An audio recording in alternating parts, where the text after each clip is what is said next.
Recipes for technical trading success in Cook's Kitchen. How do you tell when a market is overbought or oversold for that matter? Well, there's a lot of indicators that I use. You can use breadth indicators, new highs, new lows, percentage of stocks above a certain moving average. Bollinger Bands are great too.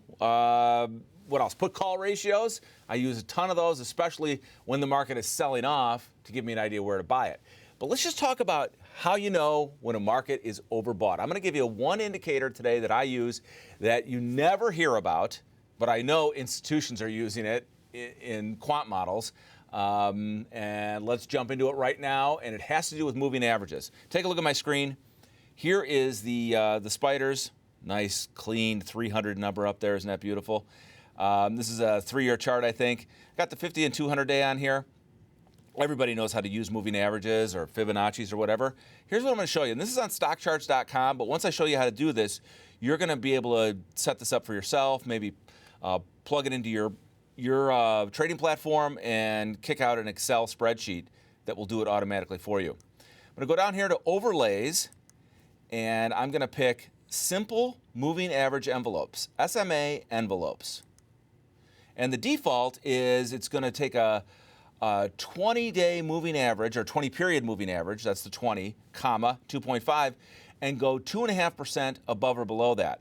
I'm going to scrap that because what I'm most interested in, if I can find my delete key, is the 50-day moving average.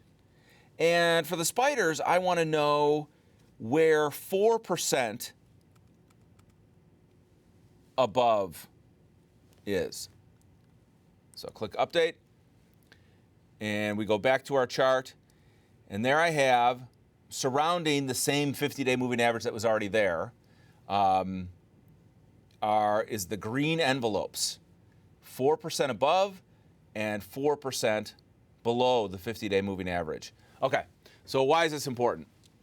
Well, I've been using this for years, and it's worked great. It helped me call the market top in January of 2018, and a couple of minor tops we've had since, where in a bull market, when stocks are just accelerating and there's momentum and there's FOMO chasing, the shorts get obliterated because they keep trying to call the top there, and it's just a freight train plowing through them. But eventually, markets get so extended, and one of my favorite ways of measuring that is how far above the 50-day moving average are you in percentage terms. So let's go back to my screen and see, so what does 4% above the 50-day mean for the spiders? It seems like the spiders can definitely trade up to it. And then here you see the acceleration. This is January of 2018. The market just launched there, and it was absurd. And you saw it in the Dow especially too. And then we fell hard off of that. Here's a good example in 2018 of just bumping between the 50-day moving average and about 4% above it is completely normal until it's not. And and I was calling for a correction here in the summer last summer. Then in October, Jerome Powell revealed what a hawky might be, and the market collapsed. Then look at early 2019 here. Look, we were trading above 4% above the 50-day moving average, but that's just because we came out of a big trough. And then it was easy to ride up through there, and now we're bumping up against it again. Okay, and the reason I'm highlighting this is because I'm getting ready for the market to be overbought. I don't know if it's going to happen in July or August, but it's going to happen, and maybe it'll be a catalyst like the Fed never wants to cut interest rates. So now let's talk about the Qs. Because for the Qs, I use a different number to gauge what is overbought. And so actually for the spiders, since I showed you what 4% looks like, really my rule is when the spiders are 5% above the 50-day, that's when I'm concerned. Okay. So here are the triple Qs.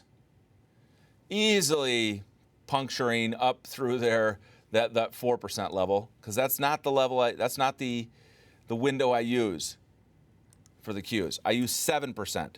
7% is overbought for me on the Qs. And so let's see what that looks like. All right. So here we have, often the triple Qs can go up and touch 7% above the 50-day, and they fall hard back. Here in early 19, they're riding that up, and again, that's because we just came out of a trough, but then we eventually fell. We're not there yet, so we're not overbought yet on the Qs, believe it or not. But we can also do this for individual sectors, and I think that's what we should do next. So let's look at what sectors of the Qs, because the Qs aren't all technology. There's there's retail, there's industrials in there, Fastenal, Lululemon are in the triple Qs. So let's look at XLK. And I might need to, well, there we are, yeah. Sorry for the ads here. I'm just using stock charts because it's easy to show you how to use these simple moving average envelopes, and then you can set it up for yourself on your own brokerage platform. But there we go, XLK, puncturing 7% above the 50-day. And let me make sure I still have that setting. Yep, SMA envelopes, 50 periods, comma, 7% above. Why is this important? Because who's in the XLK? I mean, this is also what leads the QQQs.